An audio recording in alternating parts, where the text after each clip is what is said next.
Aisyah, seorang istri berhijab, terus dihina mertuanya di desa kecil. Ia dianggap tak pantas mendampingi sang suami. Namun, saat Aisyah diambang menyerah, sebuah peristiwa dramatis tak terduga tiba-tiba mengubah segalanya. Akankah insiden ini menyembuhkan luka dan membangun kembali jembatan hati yang telah lama runtuh? Assalamualaikum warahmatullahi wabarakatuh. Kalian dari mana aja nih? Absen yuk, jangan lupa subscribe. Buat yang sudah subscribe, semoga selalu diberkahi kebaikan dan rezeki yang mengalir.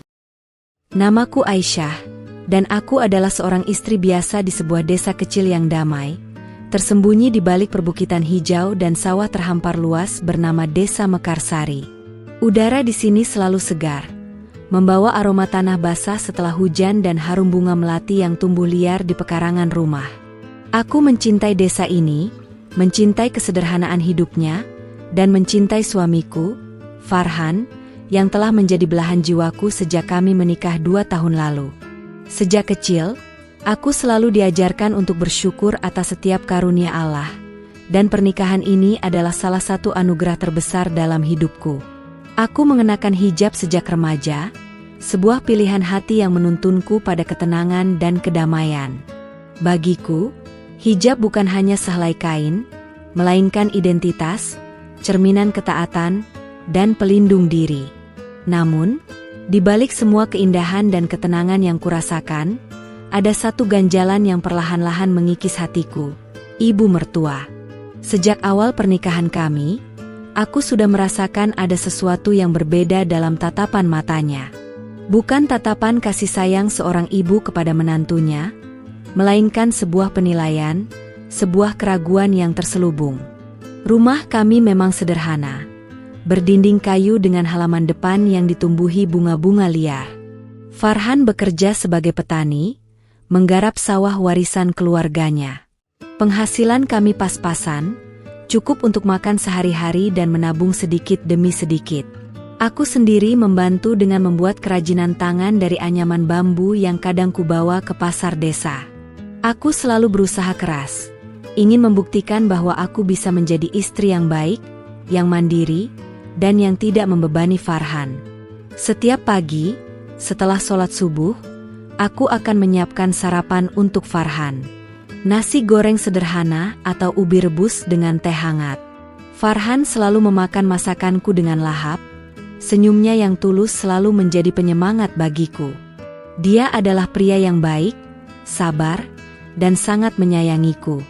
Hanya saja, dalam urusan ibunya, Farhan cenderung diam dan tidak banyak bicara. Aku tahu dia mencintai ibunya, dan aku tidak ingin dia berada di posisi yang sulit. Ibu mertua, Bu Rahma, tinggal tidak jauh dari rumah kami, hanya berjarak beberapa rumah saja. Setiap hari, hampir bisa dipastikan beliau akan mampir.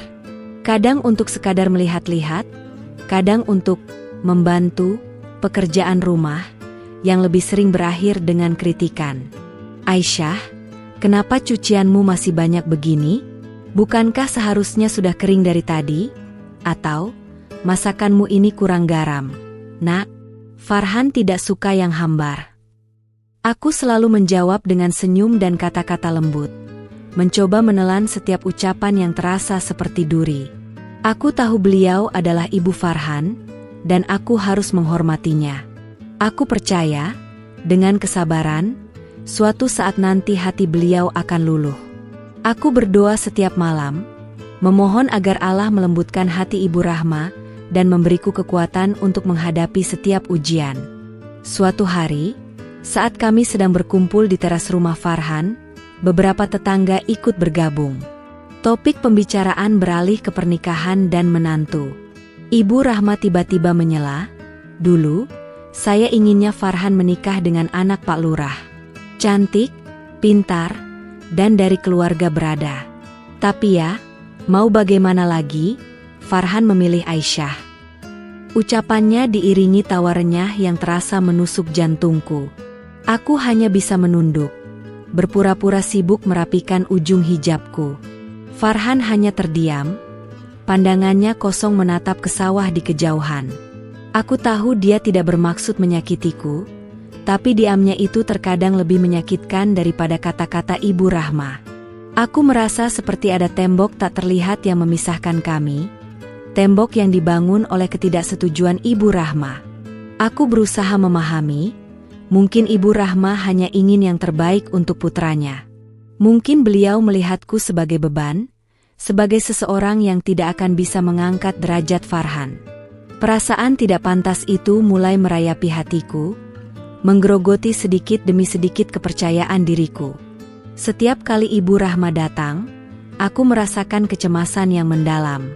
Aku selalu berusaha tampil sempurna, agar tidak ada celah baginya untuk mengkritik.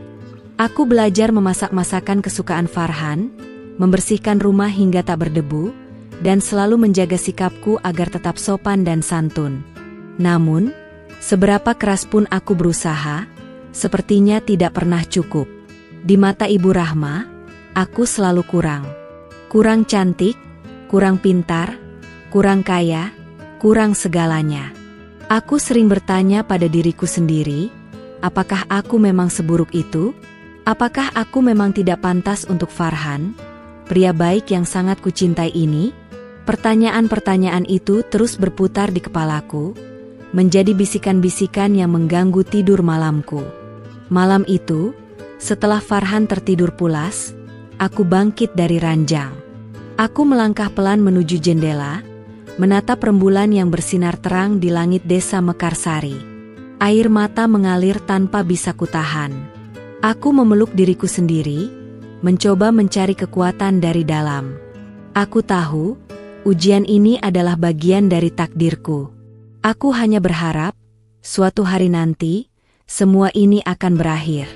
Aku berharap, suatu hari nanti, Ibu Rahma akan melihatku bukan sebagai menantu yang tidak pantas, melainkan sebagai seorang putri yang juga mencintai putranya dengan tulus. Aku berbisik dalam hati, "Ya Allah, kuatkanlah hamba MU ini. Berikanlah kesabaran yang tiada batas."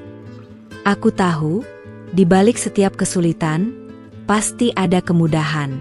Aku hanya perlu terus bersabar dan percaya. Desa Mekarsari yang damai ini menyimpan banyak cerita, dan aku yakin, ceritaku belum berakhir di sini. Akan ada babak baru, akan ada lembaran baru yang menanti untuk ditulis. Aku hanya perlu menunggu, dengan hati yang penuh harap dan iman yang teguh. Hari-hari berlalu di desa Mekarsari, namun badai hinaan dari Ibu Rahma tak kunjung mereda.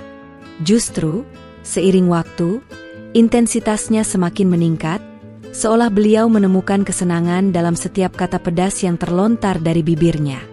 Aku merasa seperti berada di bawah pengawasan ketat. Setiap gerak-geriku, setiap keputusanku, selalu menjadi bahan evaluasi yang berujung pada cemoohan.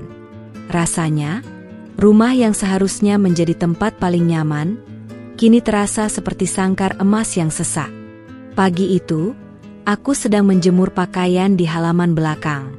Langit biru cerah, matahari bersinar hangat, seharusnya menjadi awal hari yang menyenangkan. Tiba-tiba, suara Ibu Rahma terdengar melengking dari balik pagar. "Aisyah, kenapa jemuranmu berantakan sekali? Lihat itu, warnanya campur aduk. Nanti luntur semua, bagaimana?" Aku menoleh, melihat beliau berdiri dengan tangan berkacak pinggang, tatapan matanya penuh penghakiman. Aku berusaha tenang. "Maaf, Bu, tadi buru-buru karena Farhan sudah mau berangkat ke sawah." Aku mencoba menjelaskan, padahal aku sudah berusaha merapikannya semaksimal mungkin. Namun, penjelasanku seolah tak berarti. Alasan saja. Dulu, kalau menantu Pak Haji, jemurannya rapi sekali, seperti ditata di toko. Kamu ini bagaimana? Mengurus rumah saja tidak becus. Kata-kata itu menusuk, membuatku ingin menangis saat itu juga. Bukan hanya soal pekerjaan rumah, bahkan penampilanku pun tak luput dari komentarnya. Suatu kali, aku mengenakan gamis baru berwarna hijau mint yang kubeli dari hasil penjualan anyaman bambu. Aku merasa cantik dan percaya diri dengan gamis itu. Namun, saat Ibu Rahma melihatnya, Beliau hanya mendengus. Baju apa itu, Aisyah? Warnanya pucat sekali, seperti kain lap. Tidak cocok untukmu. Harusnya pakai yang cerah, biar tidak terlihat kusam. Aku menunduk. Senyumku pudar seketika. Rasanya seperti semua usahaku untuk menyenangkan hati beliau selalu berakhir sia-sia. Aku mencoba membesarkan hati, mungkin beliau hanya ingin aku terlihat lebih baik. Tapi, nada suaranya, tatapan matanya, selalu menyampaikan pesan yang sama, kamu tidak cukup baik. Yang paling menyakitkan adalah ketika hinaan itu dilontarkan di depan orang lain. Suatu sore, ada acara arisan ibu-ibu di rumah tetangga.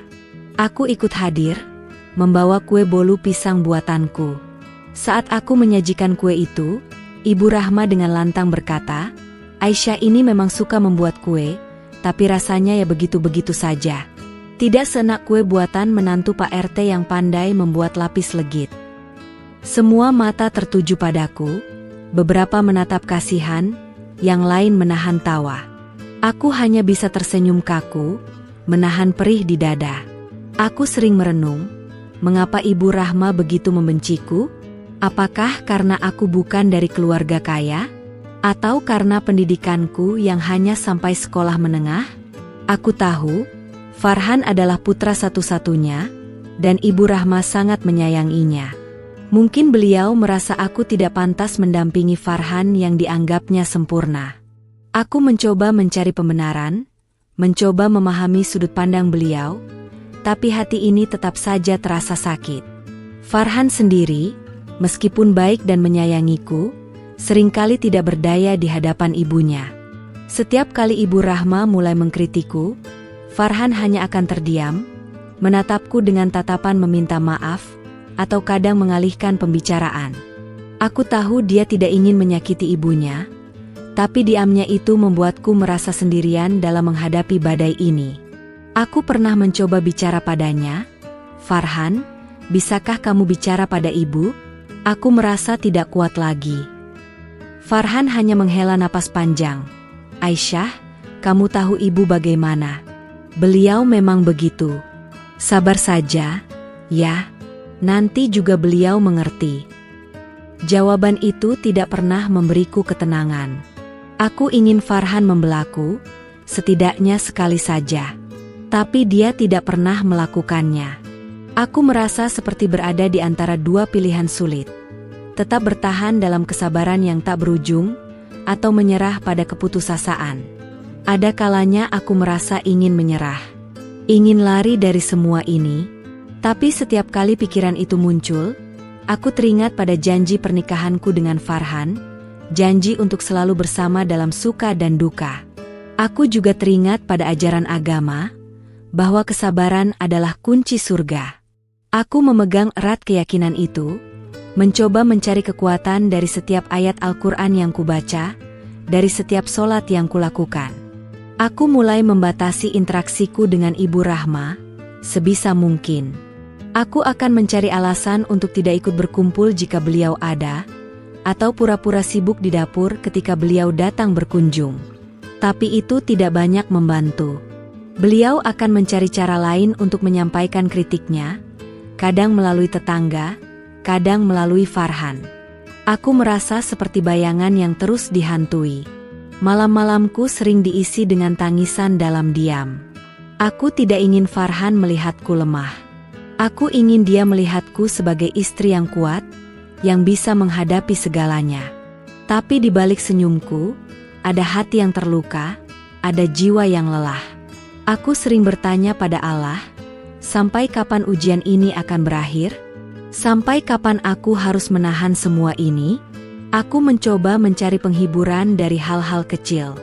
Membaca buku-buku agama, merawat tanaman di halaman, atau sekadar duduk di tepi sawah, memandang hamparan hijau yang menenangkan. Aku mencoba meyakinkan diriku bahwa aku berharga, bahwa aku pantas dicintai, terlepas dari apapun yang dikatakan Ibu Rahma. Aku tahu, nilai diriku tidak ditentukan oleh pandangan orang lain, melainkan oleh Allah dan diriku sendiri. Namun, Bisikan-bisikan negatif itu tetap saja sering muncul, terutama saat aku sendirian. Kamu memang tidak pantas. Kamu hanya membebani Farhan. Kamu tidak akan pernah bisa menjadi menantu yang baik. Aku harus berjuang keras untuk mengusir pikiran-pikiran itu. Aku harus terus mengingatkan diriku akan tujuan hidupku, akan kebahagiaan yang ingin kuraih bersama Farhan. Aku tahu, ada banyak orang di luar sana yang menghadapi ujian yang lebih berat. Aku harus bersyukur atas apa yang kumiliki. Aku memiliki Farhan, suamiku yang baik. Aku memiliki rumah, meskipun sederhana. Aku memiliki iman, yang selalu menjadi pelita dalam kegelapan. Aku hanya berharap, suatu hari nanti, semua kesabaran ini akan berbuah manis. Aku berharap, suatu hari nanti, Ibu Rahma akan melihatku dengan mata hati, bukan dengan mata yang penuh prasangka. Hinaan yang tak berkesudahan dari Ibu Rahma mulai mengikis semangatku. Aku merasa seperti bunga yang layu di tengah musim kemarau, kehilangan warna dan vitalitas. Keterpurukan ini bukan hanya memengaruhi mentalku, tetapi juga fisikku. Aku sering merasa lelah, nafsu makan berkurang, dan tidurku tidak nyenyak. Namun, di tengah semua itu, aku tahu aku tidak bisa terus-menerus terpuruk. Aku harus mencari cara untuk bangkit, untuk menemukan kembali diriku yang dulu, yang penuh semangat dan optimisme. Aku mulai mencari kegiatan yang bisa mengalihkan perhatianku dari pikiran-pikiran negatif. Salah satunya adalah memperdalam ilmu agama. Setiap sore, setelah sholat Asyar, aku akan pergi ke musola desa untuk mengikuti pengajian ibu-ibu. Di sana, aku menemukan kedamaian.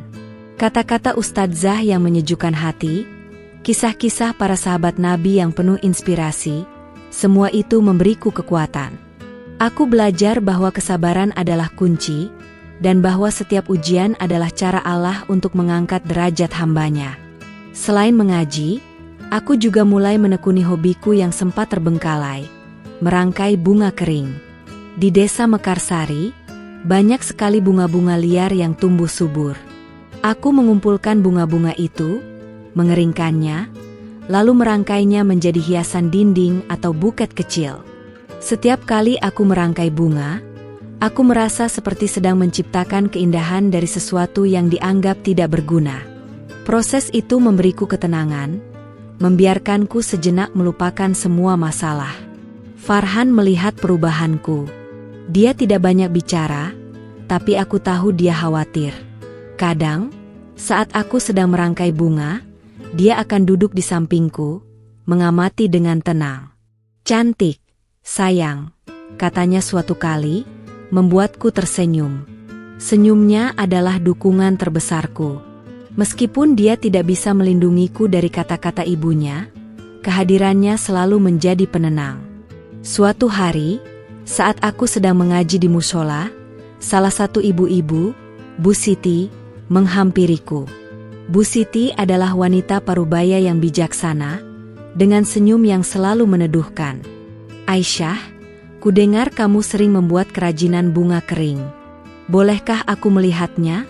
tanyanya lembut. Aku mengangguk dan berjanji akan membawakan beberapa hasil karyaku besok. Keesokan harinya, aku membawa beberapa rangkaian bunga kering ke rumah Bu Siti. Beliau mengamatinya dengan seksama, senyumnya mengembang. "Indah sekali, Aisyah. Kamu punya bakat. Kenapa tidak kamu jual saja ini? Pasti banyak yang suka." Kata-kata Bu Siti seperti embun di tanah yang gersang. Aku tidak pernah berpikir untuk menjualnya, karena selama ini aku hanya membuatnya untuk mengisi waktu luang. "Ah, tidak, Bu. Ini hanya hobi saja," jawabku merendah. "Jangan begitu, Aisyah. Setiap bakat itu anugerah dari Allah. Harus dikembangkan. Lagi pula, ini bisa menambah penghasilanmu dan Farhan, kan?" Bu Siti terus menyemangatiku. Akhirnya, aku setuju untuk mencoba. Bu Siti bahkan menawarkan untuk membantuku memasarkan di lingkungan desa. Dengan bantuan Bu Siti, aku mulai menjual rangkaian bunga keringku. Awalnya hanya tetangga dekat yang membeli, tapi lama-kelamaan, kabar tentang kerajinan tanganku menyebar. Pesanan mulai berdatangan, bahkan ada yang dari desa sebelah. Aku merasa ada secercah cahaya di tengah kegelapan. Aku merasa berguna, merasa memiliki sesuatu yang bisa kubanggakan. Namun, kebahagiaan itu tidak berlangsung lama. Ibu Rahma mendengar tentang kegiatanku ini. Suatu siang, beliau datang ke rumah saat aku sedang sibuk merangkai bunga. "Oh, jadi sekarang kamu sibuk main bunga-bunga begini? Apa gunanya? Memangnya bisa membuatmu kaya? Hanya buang-buang waktu saja," sindirnya.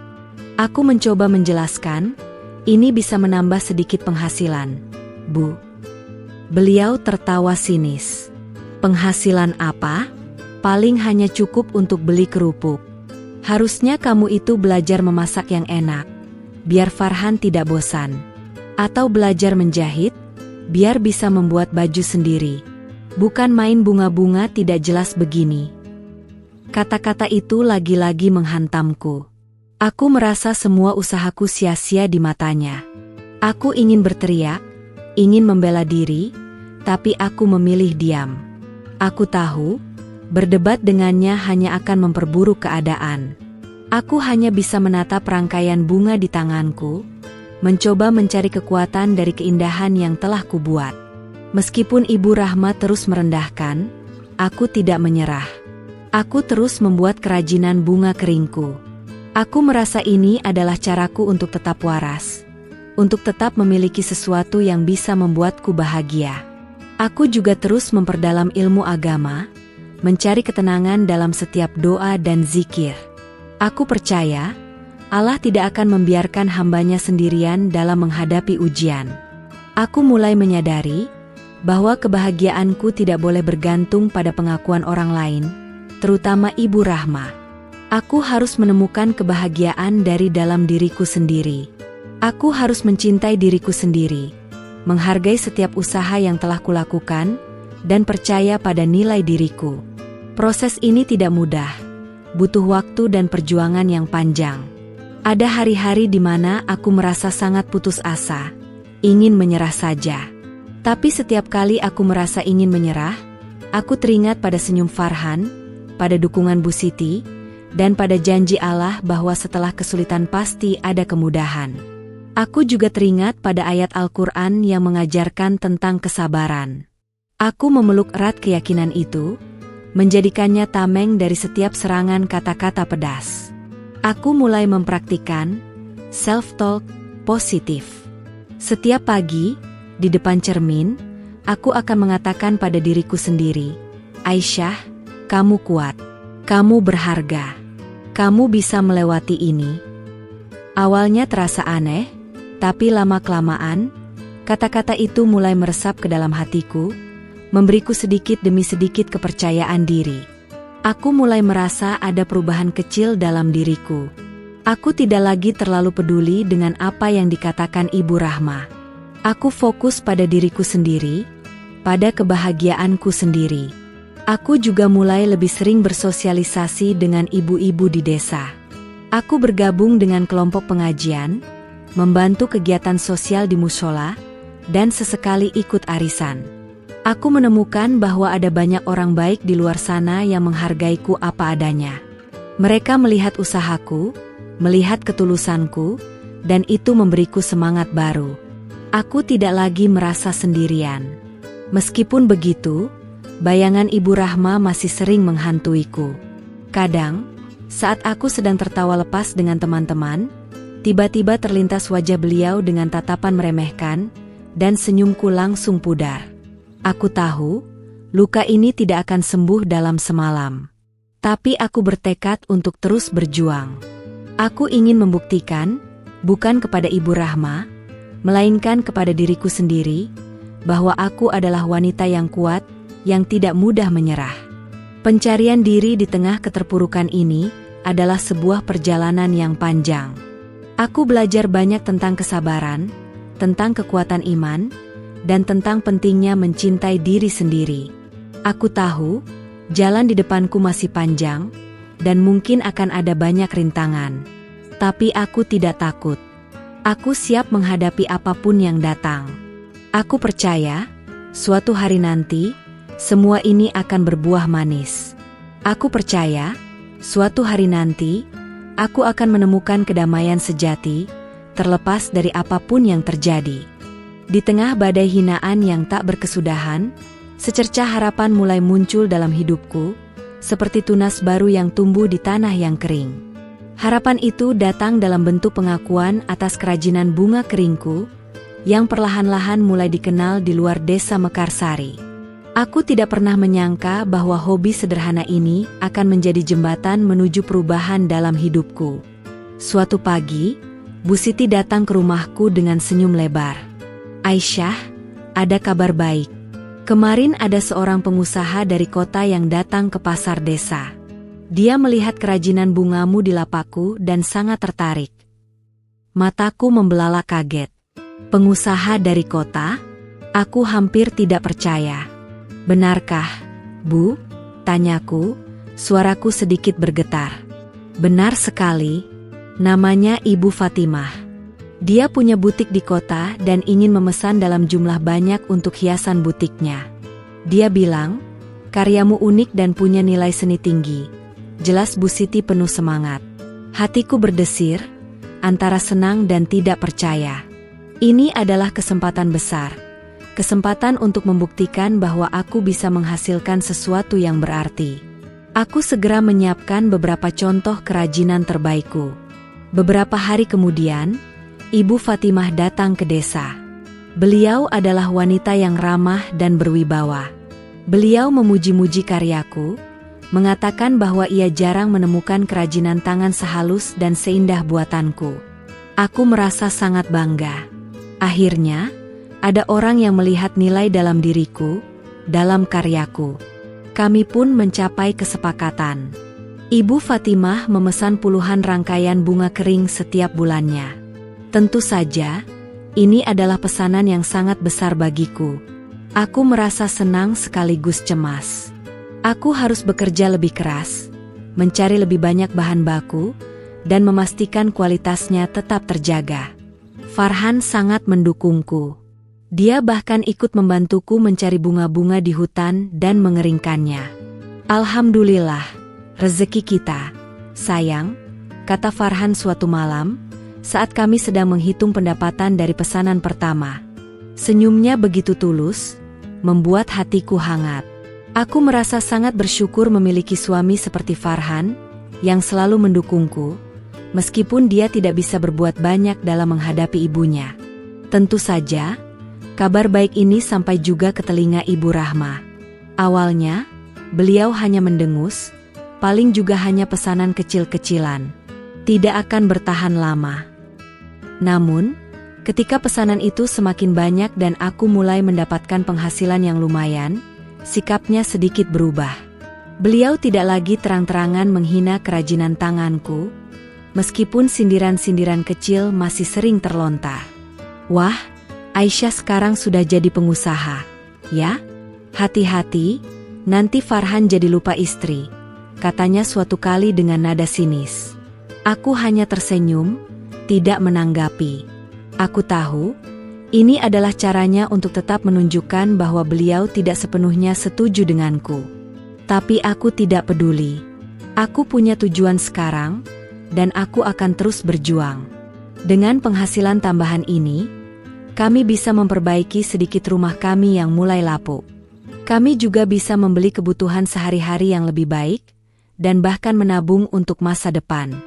Aku merasa lebih mandiri, lebih percaya diri. Aku tidak lagi merasa menjadi beban bagi Farhan.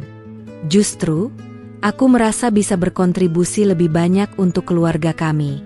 Keberhasilan kecil ini juga memberiku keberanian untuk mencoba hal lain. Aku mulai belajar menjahit dari Bu Siti, yang memang pandai menjahit. Aku ingin bisa membuat pakaianku sendiri, dan mungkin suatu hari nanti, bisa menerima pesanan jahitan. Aku tahu, ini akan membutuhkan waktu dan kesabaran, tapi aku siap. Aku ingin terus belajar, terus berkembang, dan terus membuktikan bahwa aku tidak selemah yang orang lain kira. Meskipun demikian, luka-luka lama masih sering terasa. Terkadang, saat aku sedang sibuk menjahit atau merangkai bunga, bayangan Ibu Rahma dengan tatapan meremehkannya tiba-tiba muncul di benakku. Aku tahu, butuh waktu untuk benar-benar menyembuhkan luka batin ini. Tapi setidaknya, sekarang aku punya sesuatu untuk dipegang, sesuatu yang memberiku harapan. Aku juga mulai lebih aktif di komunitas desa. Aku sering membantu Bu Siti dalam mengelola koperasi simpan pinjam khusus ibu-ibu. Aku berbagi pengalamanku dalam membuat kerajinan tangan, dan bahkan mengajari beberapa ibu-ibu lain cara merangkai bunga kering. Aku merasa senang bisa berbagi ilmu dan membantu orang lain. Aku merasa menjadi bagian dari sesuatu yang lebih besar. Hubunganku dengan Farhan juga semakin erat. Dia melihat bagaimana aku berjuang, bagaimana aku tidak menyerah meskipun sering dihina. Dia semakin menghargaiku, dan aku bisa merasakan cintanya yang tulus. Kami sering menghabiskan waktu bersama di malam hari, membicarakan rencana masa depan kami, impian-impian yang ingin kami raih. Farhan selalu menjadi pendengar yang baik, dan kehadirannya selalu memberiku kekuatan. Aku tahu, Ibu Rahma masih belum sepenuhnya menerima keberadaanku.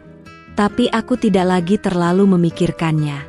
Aku fokus pada kebahagiaanku sendiri, pada keluargaku, dan pada impian-impianku. Aku percaya, dengan terus berbuat baik, dengan terus bersabar, suatu hari nanti hati beliau akan luluh. Aku tidak ingin membalas keburukan dengan keburukan. Aku ingin membalasnya dengan kebaikan, dengan ketulusan.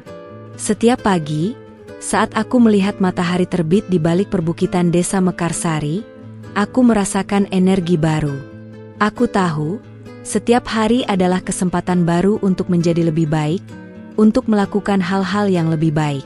Aku tidak lagi merasa terpuruk. Aku merasa ada harapan, ada cahaya di ujung terowongan. Aku percaya, Allah selalu bersama orang-orang yang sabar. Aku terus berdoa, memohon agar Allah memberiku kekuatan dan kesabaran. Aku juga berdoa agar Allah melembutkan hati Ibu Rahma, agar beliau bisa melihatku dengan mata hati, bukan dengan mata yang penuh prasangka. Aku tahu, perubahan tidak terjadi dalam semalam. Tapi aku percaya, dengan izin Allah, semua akan indah pada waktunya. Aku akan terus berjuang, demi diriku, demi Farhan, dan demi masa depan kami. Meskipun secercah harapan telah muncul dalam hidupku, badai hinaan dari Ibu Rahma justru mencapai puncaknya. Seolah tak terima dengan kemajuan kecil yang kuraih, beliau semakin gencar melontarkan kata-kata pedas, bahkan di depan umum, membuatku merasa terpojok dan malu. Kejadian itu terjadi pada acara syukuran panen raya di Balai Desa, sebuah acara yang seharusnya penuh kegembiraan dan kebersamaan. Semua warga desa Mekarsari berkumpul, mengenakan pakaian terbaik mereka. Aku mengenakan gamis batik yang baru kujahit sendiri, dengan hijab senada. Aku merasa cukup percaya diri. Farhan menggandeng tanganku, senyumnya mengembang. Kami duduk di barisan depan, dekat dengan panggung tempat Pak Lurah akan memberikan sambutan. Saat acara makan-makan dimulai, aku membantu ibu-ibu lain menyajikan hidangan. Aku membawa nampan berisi lauk pauk, berjalan melewati kerumunan. Tiba-tiba, suara Ibu Rahma terdengar nyaring, memanggil namaku. Aisyah, kesini sebentar. Aku menoleh, melihat beliau duduk bersama beberapa ibu-ibu lain, termasuk istri Pak Lurah. Aku segera menghampirinya. Ada apa, Bu? Tanyaku lembut. Ibu Rahma menatapku dari atas ke bawah, lalu tersenyum sinis. Oh, jadi sekarang kamu sudah bisa menjahit, ya? Lumayanlah, daripada tidak ada kerjaan. Tapi coba lihat ini, jahitanmu miring-miring. Apa-apaan ini? Seperti jahitan anak kecil. Beliau menunjuk-nunjuk gamis yang kukenakan, di depan semua orang. Wajahku langsung memanas. Aku bisa merasakan tatapan mata puluhan pasang mata yang menatapku. Beberapa di antaranya menatap kasihan, yang lain menahan tawa. Aku menunduk, ingin sekali bumi menelanku saat itu juga. Aku merasa sangat malu, sangat terhina. Ini adalah puncak dari semua hinaan yang pernah kuterima. "Ibu, jangan begitu," suara Farhan terdengar lirih. Dia mencoba membelaku, tapi suaranya terlalu pelan, tenggelam dalam keramaian. Ibu Rahma tidak peduli. Beliau terus berbicara, "Farhan ini memang terlalu baik. Mau saja menerima istri seperti ini. Padahal dulu, banyak gadis yang lebih pantas untuknya. Cantik, pintar, dari keluarga terpandang. Ini malah dapat yang begini, bisanya hanya menyusahkan."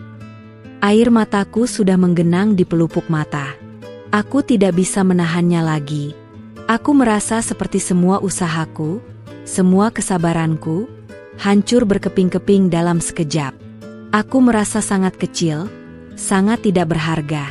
Aku ingin lari, bersembunyi di suatu tempat di mana tidak ada orang yang bisa melihatku. Aku berbalik, berlari secepat mungkin keluar dari balai desa. Aku tidak peduli dengan tatapan orang-orang, tidak peduli dengan panggilan Farhan. Aku hanya ingin pergi, sejauh mungkin dari tempat itu, dari semua rasa sakit ini. Aku berlari menuju rumah, air mata membasahi pipiku. Aku merasa sesak, seperti ada beban berat yang menindih dadaku.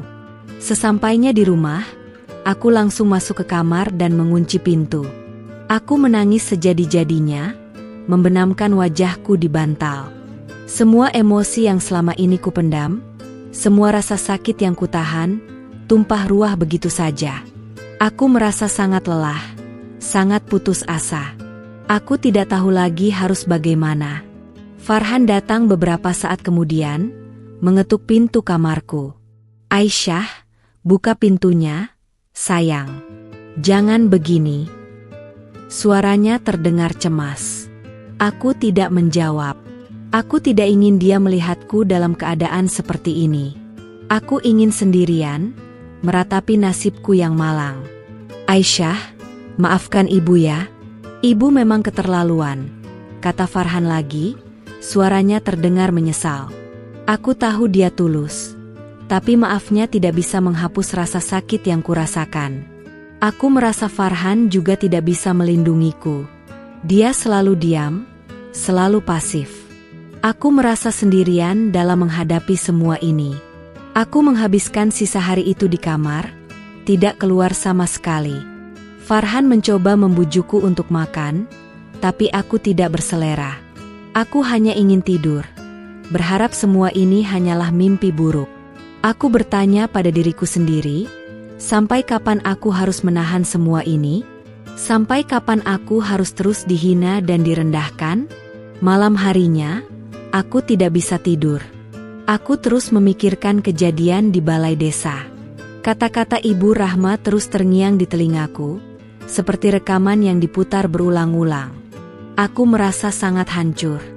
Aku merasa semua impianku, semua harapanku, sirna begitu saja. Aku merasa tidak ada lagi alasan untuk bertahan. Dalam keputusasaan, aku teringat pada ajaran agama, bahwa Allah tidak akan membebani hambanya melebihi batas kemampuannya. Bahwa setiap ujian adalah cara Allah untuk menguji keimanan dan kesabaran kita.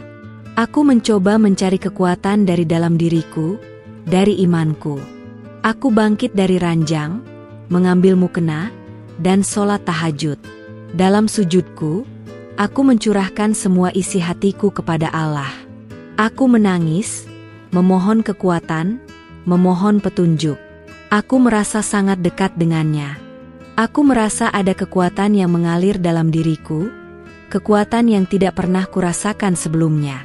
Aku tahu, aku tidak sendirian. Allah selalu bersamaku. Setelah sholat, aku merasa sedikit lebih tenang. Aku tahu, aku tidak bisa terus-menerus terpuruk. Aku harus bangkit. Aku harus membuktikan kepada Ibu Rahma, dan terutama kepada diriku sendiri, bahwa aku adalah wanita yang kuat, yang tidak mudah menyerah. Aku tidak akan membiarkan kata-kata pedasnya menghancurkan hidupku. Aku memutuskan untuk tidak lagi terlalu memikirkan apa yang dikatakan Ibu Rahma. Aku akan fokus pada diriku sendiri, pada kebahagiaanku, dan pada impian-impianku. Aku akan terus berbuat baik, terus bersabar, dan terus percaya pada takdir Allah. Aku tahu, suatu hari nanti, semua ini akan berbuah manis. Aku percaya, suatu hari nanti, aku akan menemukan kedamaian sejati. Aku bertekad untuk tidak lagi membiarkan diriku dihina. Aku akan mencari cara untuk melindungi diriku, untuk menjaga harga diriku. Aku tidak tahu bagaimana caranya, tapi aku yakin, Allah akan menunjukkan jalan. Aku akan terus berjuang, demi diriku, demi Farhan, dan demi masa depan kami. Aku tidak akan menyerah. Ini adalah janji yang kubuat untuk diriku sendiri. Puncak derita yang kualami di balai desa ternyata menjadi titik balik dalam hidupku. Aku tidak tahu bahwa di balik rasa sakit yang mendalam, Allah telah menyiapkan sebuah skenario yang akan mengubah segalanya. Kejadian itu datang tiba-tiba, seperti badai yang tak terduga, mengguncang desa Mekarsari dan membuka mata banyak orang, termasuk Ibu Rahma. Musim kemarau tahun itu sangat panjang. Matahari bersinar terik setiap hari, membuat tanah retak dan sawah mengering. Warga desa mulai khawatir, karena panen terancam gagal. Sumur-sumur mulai mengering, dan pasokan air bersih menipis. Ketegangan terasa di mana-mana. Aku sendiri merasa cemas, karena ini akan sangat memengaruhi penghasilan Farhan. Suatu sore, saat aku sedang membantu Bu Siti di koperasi, tiba-tiba terdengar teriakan panik dari arah rumah Ibu Rahma. Api! Api! Suara itu diikuti dengan kepulan asap hitam yang membumbung tinggi ke langit. Jantungku berdebar kencang. Aku segera berlari menuju sumber suara, diikuti oleh warga desa lainnya. Sesampainya di sana, pemandangan yang kulihat membuatku terhenyak. Rumah Ibu Rahma terbakar. Api melahap bagian dapur dengan cepat. Warga desa berhamburan, mencoba memadamkan api dengan alat seadanya, ember berisi air dan karung basah. Namun, api terlalu besar. Aku melihat Ibu Rahma berdiri di halaman, menangis histeris, tidak bisa berbuat apa-apa. Farhan! Farhan masih di dalam, teriak Ibu Rahma tiba-tiba. Mataku membelalak. Farhan? Dia sedang membantu ayahnya memperbaiki atap rumah Ibu Rahma tadi pagi. Aku tidak tahu dia masih di dalam. Tanpa berpikir panjang, aku langsung menerobos kerumunan warga, menuju pintu dapur yang sudah mulai dilalap api. Aisyah! Jangan! Teriak Farhan dari arah belakang. Dia baru saja tiba setelah mendengar kabar kebakaran. Namun, aku tidak peduli. Aku harus menyelamatkan Farhan. Aku masuk ke dalam rumah yang sudah dipenuhi asap tebal. Panasnya menyengat, membuatku batuk-batuk. Aku terus memanggil nama Farhan, mencoba mencari keberadaannya di tengah kobaran api. Farhan! Farhan! Aku melihatnya tergeletak di lantai, tertimpa reruntuhan kayu. Dia pingsan. Tanpa pikir panjang, aku berusaha mengangkatnya. Tubuhnya berat, tapi aku mengerahkan seluruh kekuatanku. Aku menyeretnya perlahan-lahan, melewati kobaran api yang semakin membesar. Aku tidak tahu dari mana datangnya kekuatan itu, tapi aku tahu aku harus menyelamatkannya. Akhirnya, dengan sisa tenaga yang kumiliki, aku berhasil menyeret Farhan keluar dari rumah yang terbakar. Warga desa segera menghampiri kami, membantu mengangkat Farhan ke tempat yang lebih aman. Aku terbatuk-batuk, wajahku menghitam karena asap, dan tanganku melepuh karena panas. Tapi aku tidak peduli. Farhan selamat. Ibu Rahma langsung menghampiriku, wajahnya pucat pasi. Aisyah, kamu. Beliau tidak bisa melanjutkan kata-katanya. Ada tatapan yang berbeda di matanya, tatapan yang belum pernah kulihat sebelumnya. Tatapan terkejut, khawatir, dan mungkin sedikit rasa bersalah. Beliau melihatku, menantunya yang sering dihina, mempertaruhkan nyawanya demi putranya. Farhan segera dilarikan ke puskesmas terdekat. Aku ikut mendampinginya, meskipun tubuhku terasa sakit dan lemas. Di puskesmas, dokter mengatakan Farhan hanya pingsan karena terlalu banyak menghirup asap dan ada luka ringan di kepalanya. Aku merasa lega. Alhamdulillah, Farhan baik-baik saja. Sementara itu, rumah Ibu Rahma sudah ludes terbakar. Warga desa bergotong royong membersihkan puing-puing, tapi tidak banyak yang bisa diselamatkan. Ibu Rahma kehilangan segalanya. Beliau duduk termenung di depan bekas rumahnya, wajahnya dipenuhi kesedihan. Aku menghampirinya, meskipun aku tahu beliau masih membenciku. Ibu baik-baik saja?" tanyaku lembut. Ibu Rahma menoleh, tatapan matanya kosong. "Rumahku, semua hartaku." Suaranya bergetar. Aku tahu, ini adalah saat yang sulit baginya. "Ibu bisa tinggal di rumah kami dulu, Bu," kataku. "Meskipun sederhana, setidaknya ibu bisa beristirahat." Ibu Rahma menatapku, tatapan matanya masih penuh kesedihan, tapi ada sedikit keraguan di sana. Beliau tidak menolak. Akhirnya, beliau mengangguk pelan. Malam itu, Ibu Rahma tidur di rumah kami. Aku menyiapkan kamar tamu untuknya, membersihkannya sebaik mungkin. Aku juga menyiapkan makanan dan minuman hangat. Aku tahu, beliau masih syok. Aku tidak ingin membalas dendam atas semua hinaan yang pernah kuterima. Aku ingin menunjukkan bahwa aku peduli, bahwa aku adalah menantunya, dan aku akan selalu ada untuknya. Farhan, setelah sadar dan mengetahui apa yang terjadi, langsung memelukku erat. "Aisyah, terima kasih. Kamu sudah menyelamatkan nyawaku." Air matanya menetes di bahuku. Aku membalas pelukannya, merasakan kehangatan yang tulus dari suamiku. Aku tahu, kejadian ini telah mengubah sesuatu dalam diri Farhan. Dia tidak lagi pasif. Dia melihat betapa besar pengorbananku. Kejadian kebakaran itu menjadi perbincangan hangat di seluruh desa Mekarsari. Semua orang membicarakan keberanianku, bagaimana aku mempertaruhkan nyawaku untuk menyelamatkan Farhan. Beberapa ibu-ibu yang dulu sering mendengar hinaan Ibu Rahma kini menatapku dengan hormat. Aku tidak mencari pujian, tapi pengakuan itu terasa menyejukkan hati. Aku tahu, ini adalah awal dari perubahan. Aku tidak tahu apakah Ibu Rahma akan benar-benar berubah, apakah beliau akan menerima kehadiranku. Tapi aku percaya, Allah telah menunjukkan jalan. Aku telah melakukan yang terbaik, dan sisanya, aku serahkan kepadanya. Aku hanya berharap, dari puing-puing kebakaran ini, akan tumbuh benih-benih kebaikan dan kasih sayang. Kebakaran rumah yang meludeskan segalanya ternyata menjadi titik balik bagi Ibu Rahma. Setelah kejadian itu, beliau terpaksa tinggal di rumah kami.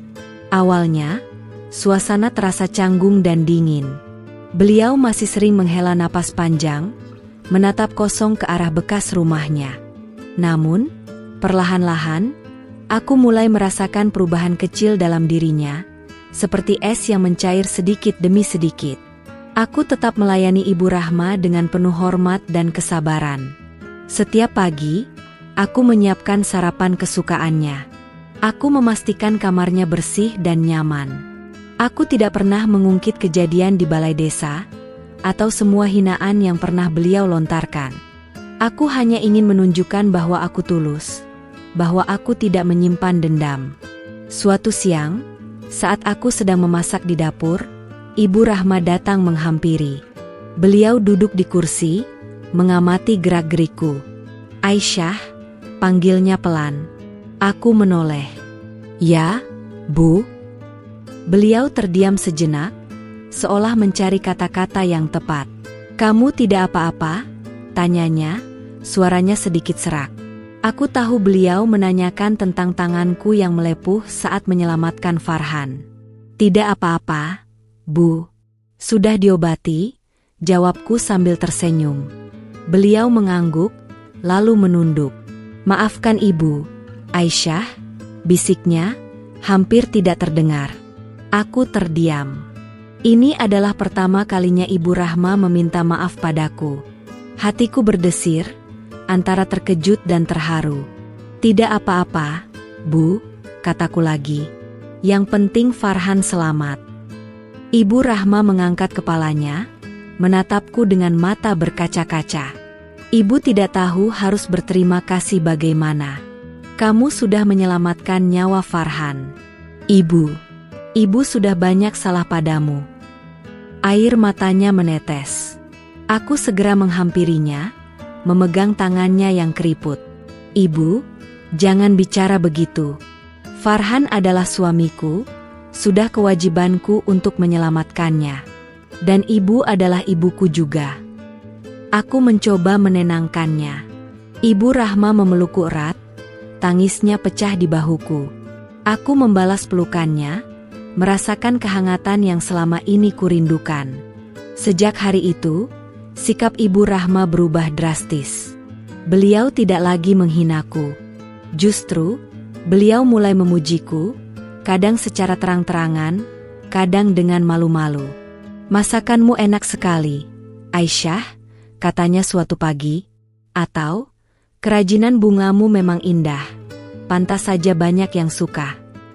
Pujian-pujian itu terasa seperti melodi indah di telingaku.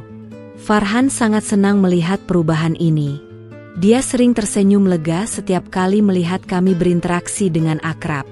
Dia juga mulai lebih berani berbicara kepada ibunya, menjelaskan kepadanya betapa berharganya diriku. "Ibu, Aisyah itu istri yang baik. Dia selalu sabar menghadapi Ibu," kata Farhan suatu kali. Ibu Rahma hanya mengangguk, tidak membantah. Proses penyembuhan luka batin ini tidak terjadi dalam semalam. Ada saat-saat di mana aku masih merasa canggung, masih takut jika Ibu Rahma akan kembali ke sifat lamanya. Namun, setiap kali keraguan itu muncul, Ibu Rahma akan melakukan sesuatu yang menunjukkan ketulusan perubahannya. Misalnya, beliau akan membantuku di dapur, atau ikut menemaniku merangkai bunga. Suatu sore, saat aku sedang merangkai bunga, Ibu Rahma duduk di sampingku. "Aisyah, ajari Ibu membuat ini," katanya. Aku terkejut, tapi segera tersenyum. Aku dengan senang hati mengajarinya. Beliau belajar dengan antusias, meskipun tangannya sudah tidak sekuat dulu. Aku melihat ada kebahagiaan di matanya, kebahagiaan yang tulus. Kami mulai sering mengobrol, membicarakan banyak hal. Beliau menceritakan masa mudanya, tentang bagaimana beliau membesarkan Farhan seorang diri setelah suaminya meninggal. Aku mulai memahami mengapa beliau begitu protektif terhadap Farhan, mengapa beliau ingin yang terbaik untuk putranya. Aku mulai melihat Ibu Rahma bukan hanya sebagai mertua yang kejam, melainkan sebagai seorang ibu yang juga memiliki luka dan kekhawatiran sendiri. Aku juga menceritakan tentang masa kecilku, tentang bagaimana aku belajar bersabar dan bersyukur. Kami tertawa bersama, kadang menangis bersama. Hubungan kami semakin erat, seperti ibu dan anak kandung. Aku merasa sangat bersyukur. Allah telah menjawab doa-doaku.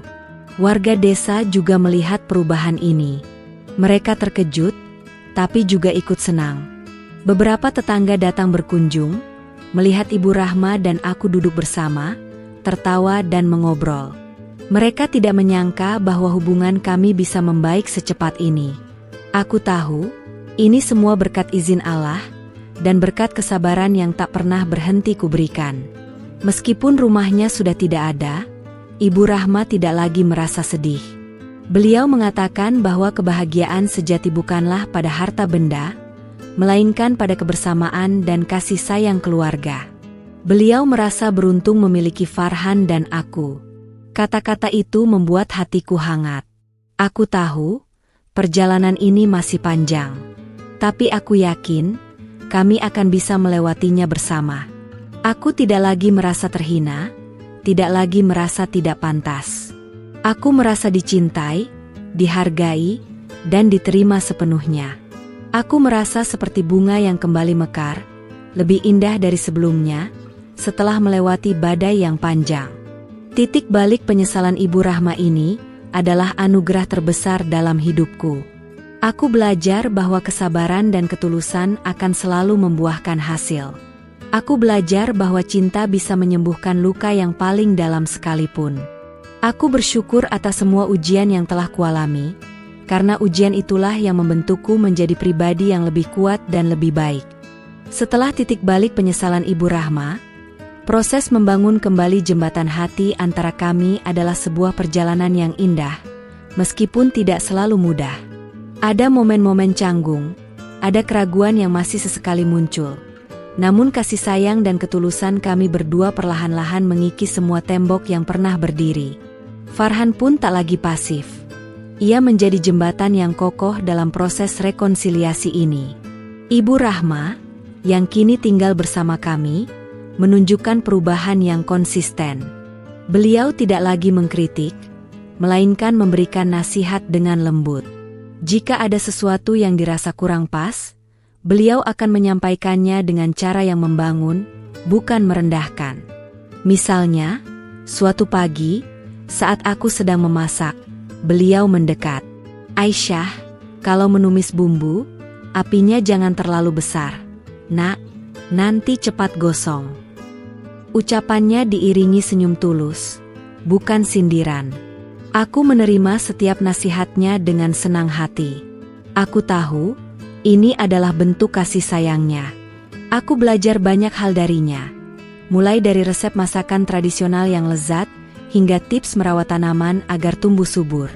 Kami sering menghabiskan waktu bersama di dapur, atau di halaman belakang, bercerita sambil mengerjakan sesuatu. Suasana rumah kami kini dipenuhi tawa dan kehangatan, jauh berbeda dari sebelumnya. Farhan adalah saksi utama perubahan ini. Dia sering terlihat tersenyum sendiri melihat kami berdua. Dia tidak lagi ragu untuk membelaku di hadapan ibunya, meskipun kini tidak ada lagi yang perlu dibela. Justru, dia seringkali menjadi penengah jika ada sedikit salah paham kecil, dan selalu mengingatkan Ibu Rahma betapa berharganya diriku. "Ibu, Aisyah itu menantu idaman. Ibu beruntung punya dia," kata Farhan suatu kali, membuat pipiku merona. Hubungan kami bertiga semakin erat. Kami sering pergi ke sawah bersama, membantu Farhan mengurus tanamannya. Ibu Rahma akan menyiapkan bekal makan siang, dan kami akan makan bersama di bawah pohon rindang, diselingi canda tawa.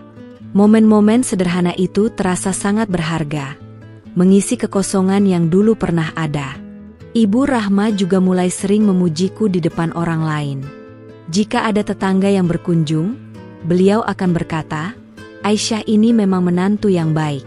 Rajin, pintar memasak, dan kerajinan tangannya juga bagus sekali. Ibu bangga punya menantu seperti Aisyah." Kata-kata itu selalu membuatku terharu. Rasanya seperti semua luka lama perlahan-lahan terobati. Aku juga berusaha untuk lebih memahami Ibu Rahma. Aku tahu, beliau telah melewati banyak kesulitan dalam hidupnya, terutama setelah ditinggal suaminya. Mungkin, semua kekejaman yang pernah beliau tunjukkan adalah bentuk dari rasa takut dan kekhawatiran akan masa depan Farhan. Dengan memahami latar belakangnya, aku bisa lebih lapang dada memaafkan semua yang telah terjadi. Suatu hari, kami berdiskusi tentang pembangunan kembali rumah Ibu Rahma. Warga desa sudah bergotong royong membersihkan puing-puing, dan beberapa tetangga menawarkan bantuan tenaga. Aku dan Farhan memutuskan untuk menyisihkan sebagian penghasilan kami untuk membantu membangun rumah Ibu Rahma. Ibu Rahma awalnya menolak, merasa tidak enak hati. "Tidak usah, Nak. Kalian kan juga butuh untuk masa depan," katanya. "Tidak apa-apa, Bu. Ini rezeki dari Allah. Kita bangun bersama-sama, ya," kataku meyakinkannya. Farhan juga ikut membujuk. Akhirnya, Ibu Rahma setuju dengan mata berkaca-kaca. Proses pembangunan rumah itu menjadi simbol bagi kami. Setiap batu bata yang terpasang, setiap atap yang terpasang, adalah representasi dari setiap kepingan hati yang kembali menyatu. Kami bekerja sama, bahu-membahu, dengan bantuan warga desa yang juga ikut senang melihat keharmonisan keluarga kami. Aku merasa sangat bahagia. Aku juga mengajak Ibu Rahma untuk ikut serta dalam kegiatan pengajian ibu-ibu di musola. Awalnya beliau ragu, tapi akhirnya mau. Beliau sangat menikmati pengajian itu, dan bahkan seringkali memberikan masukan atau berbagi pengalaman hidupnya. Aku melihat Ibu Rahma yang baru, Ibu Rahma yang lebih tenang, lebih bijaksana, dan lebih dekat dengan agama. Membangun kembali jembatan hati ini adalah sebuah proses yang membutuhkan kesabaran, ketulusan, dan pengampunan. Aku belajar bahwa memaafkan adalah kunci untuk melepaskan diri dari beban masa lalu. Aku belajar bahwa setiap orang bisa berubah jika diberikan kesempatan dan kasih sayang.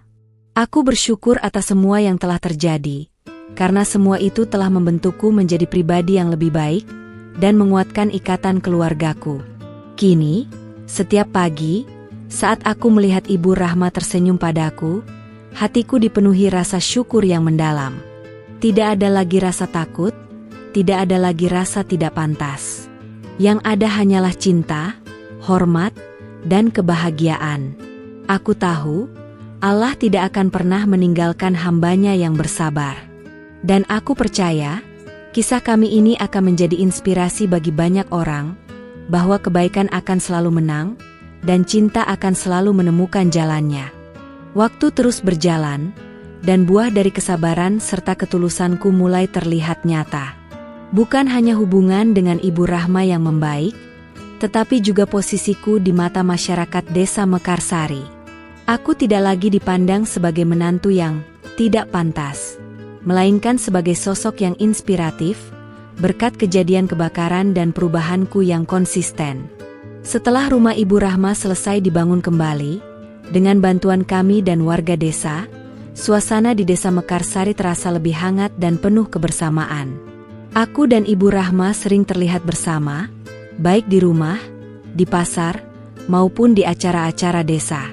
Beliau tidak henti-hentinya menceritakan kebaikan dan keberanianku kepada siapa saja yang beliau temui.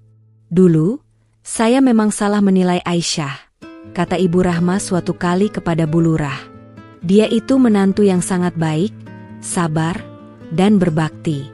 Kalau bukan karena dia, mungkin Farhan sudah tidak ada. Saya sangat bersyukur punya menantu seperti Aisyah. Mendengar itu, aku hanya bisa menunduk malu, tapi hatiku dipenuhi kebahagiaan. Kerajinan bunga keringku juga semakin berkembang pesat. Ibu Fatimah, pengusaha dari kota, semakin sering memesan dalam jumlah besar. Aku bahkan mulai merekrut beberapa ibu-ibu di desa untuk membantuku, memberikan mereka penghasilan tambahan. Aku mengajari mereka cara merangkai bunga, dan mereka sangat antusias. Usahaku ini tidak hanya membantuku secara finansial, tetapi juga memberdayakan perempuan-perempuan di desa. Farhan sangat bangga padaku. Dia sering membantuku mencari bahan baku, mengantar pesanan, dan bahkan ikut mempromosikan kerajinan tanganku kepada teman-temannya. Istriku ini memang hebat, katanya suatu kali di depan teman-temannya, membuatku tersipu. Dukungan Farhan adalah kekuatan terbesarku. Aku juga semakin aktif di kegiatan sosial. Aku bergabung dengan tim relawan desa yang dibentuk setelah kebakaran, membantu warga yang membutuhkan. Aku juga menjadi salah satu pengurus koperasi ibu-ibu, membantu mengelola keuangan dan memberikan pelatihan keterampilan. Aku merasa hidupku kini lebih berarti, lebih bermanfaat bagi orang lain. Suatu hari, Pak Lurah datang ke rumah kami. Beliau ingin mengucapkan terima kasih secara langsung atas keberanianku saat kebakaran. Aisyah, keberanianmu itu patut diacungi jempol. Kamu sudah menjadi pahlawan bagi desa kita, katanya. Beliau bahkan memberikan piagam penghargaan dari desa. Aku tidak pernah membayangkan akan mendapatkan pengakuan seperti ini. Aku tahu, semua ini adalah buah dari kesabaran yang tak pernah berhenti kuberikan. Aku tidak membalas keburukan dengan keburukan, melainkan dengan kebaikan dan ketulusan. Aku percaya, setiap kebaikan yang kita lakukan, sekecil apapun itu, pasti akan kembali kepada kita. Hubungan dengan Ibu Rahma kini benar-benar seperti ibu dan anak kandung. Beliau seringkali memelukku, mencium keningku, dan mendoakanku. Beliau juga seringkali mengingatkan Farhan untuk selalu menyayangiku dan menjagaku. "Farhan, jaga Aisyah baik-baik. Dia itu berlian," katanya suatu kali, membuat Farhan tersenyum dan mengangguk. Aku juga seringkali mengajak Ibu Rahma untuk berbelanja ke pasar, atau sekadar jalan-jalan sore di tepi sawah. Kami akan mengobrol banyak hal, tertawa bersama, dan berbagi cerita. Aku merasa sangat bahagia. Aku merasa telah menemukan kedamaian sejati yang selama ini kucari. Aku tidak lagi merasa dihina, tidak lagi merasa tidak pantas. Aku merasa dicintai, dihargai, dan diterima sepenuhnya oleh keluarga dan masyarakat. Aku belajar bahwa harga diri sejati tidak ditentukan oleh pandangan orang lain, melainkan oleh bagaimana kita melihat diri sendiri, dan bagaimana kita berinteraksi dengan dunia. Kisahku ini menjadi inspirasi bagi banyak orang di Desa Mekarsari. Beberapa ibu-ibu yang dulu sering bergosip tentangku kini datang kepadaku, meminta nasihat dan dukungan. Aku berbagi pengalamanku, tentang bagaimana aku melewati masa-masa sulit, dan bagaimana aku menemukan kekuatan dari kesabaran dan iman. Aku bersyukur atas semua ujian yang telah kualami, karena ujian itulah yang membentukku menjadi pribadi yang lebih kuat, lebih bijaksana, dan lebih bersyukur. Aku percaya, Allah tidak akan pernah memberikan ujian di luar batas kemampuan hamba-Nya. Dan aku juga percaya, setiap kesulitan pasti akan diikuti dengan kemudahan. Kini, setiap pagi, saat aku melihat matahari terbit di ufuk timur, aku merasakan ketenangan yang mendalam. Aku tahu, hidup ini penuh dengan kejutan, baik yang menyenangkan maupun yang menyakitkan. Tapi aku tidak takut. Aku siap menghadapi apapun yang datang, dengan iman yang teguh, hati yang lapang, dan senyum yang tulus. Buah kesabaran ini bukan hanya tentang pengakuan dan keberhasilan, tetapi juga tentang kedamaian batin. Aku telah menemukan diriku yang sejati, dan aku telah menemukan kebahagiaan yang hakiki. Aku yakin, kisahku ini akan terus berlanjut, dengan babak-babak baru yang penuh dengan kebaikan dan keberkahan. Mentari pagi di Desa Mekarsari kini terasa lebih hangat, sinarnya menembus dedaunan pohon kelapa, menyinari setiap sudut desa dengan cahaya harapan. Hidupku, yang dulu diselimuti awan kelabu hinaan, kini telah bermandikan cahaya kebahagiaan. Aku, Aisyah, si menantu yang dianggap tak pantas, kini telah menemukan tempatku, tidak hanya di hati keluarga, tetapi juga di tengah masyarakat. 3 tahun berlalu sejak kejadian kebakaran itu. Hubungan kami dengan Ibu Rahma semakin kokoh, seperti akar pohon yang menancap dalam. Beliau bukan lagi mertua yang kejam, melainkan ibu kedua yang penuh kasih sayang. Setiap pagi, setelah sholat subuh, kami seringkali duduk bersama di teras, menikmati teh hangat dan obrolan ringan. Beliau seringkali memijat kakiku yang lelah setelah seharian beraktivitas, dan aku akan membalasnya dengan memijat punggungnya. Farhan, suamiku, adalah pria yang paling bahagia melihat perubahan ini. Dia kini menjadi suami yang lebih protektif dan ekspresif dalam menunjukkan cintanya. Dia tidak lagi ragu untuk memelukku di depan umum, atau mengucapkan kata-kata manis yang membuatku tersipu. Kami seringkali menghabiskan waktu berdua, berjalan-jalan di tepi sawah saat senja, merencanakan masa depan, dan bermimpi tentang keluarga kecil kami.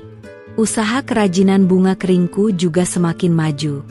Aku telah membuka sebuah toko kecil di pasar desa, dan merekrut lebih banyak ibu-ibu untuk membantuku.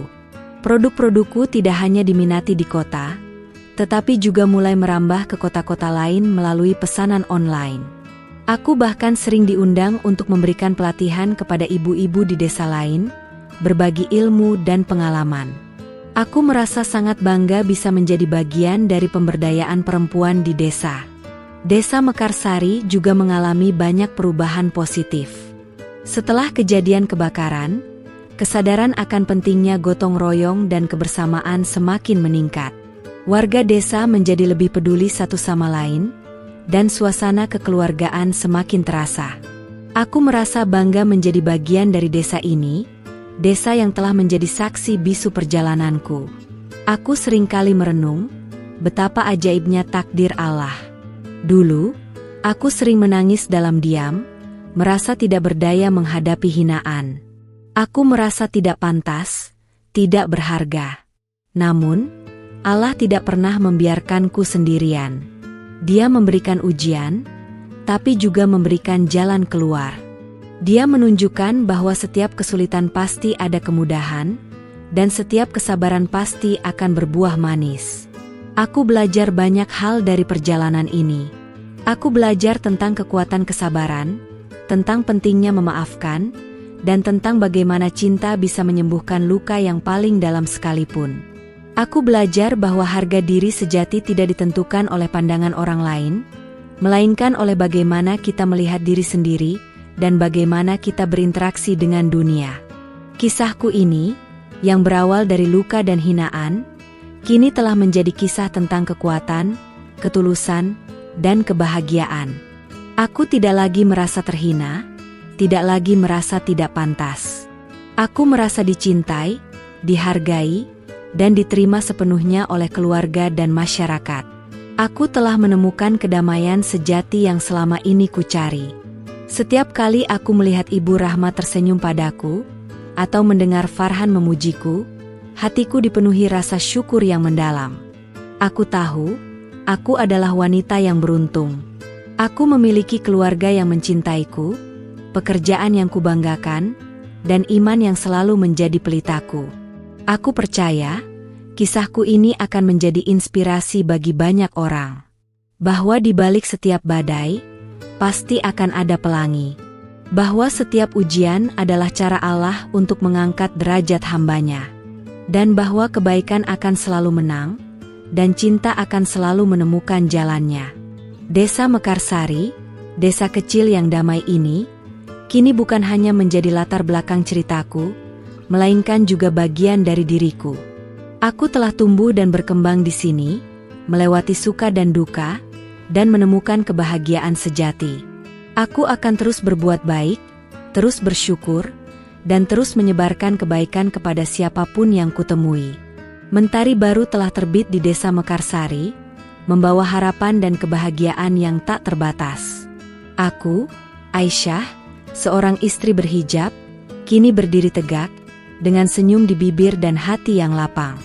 Aku siap menyambut setiap hari baru, dengan keyakinan bahwa Allah selalu bersamaku, dan bahwa hidup ini adalah anugerah yang harus selalu disyukuri.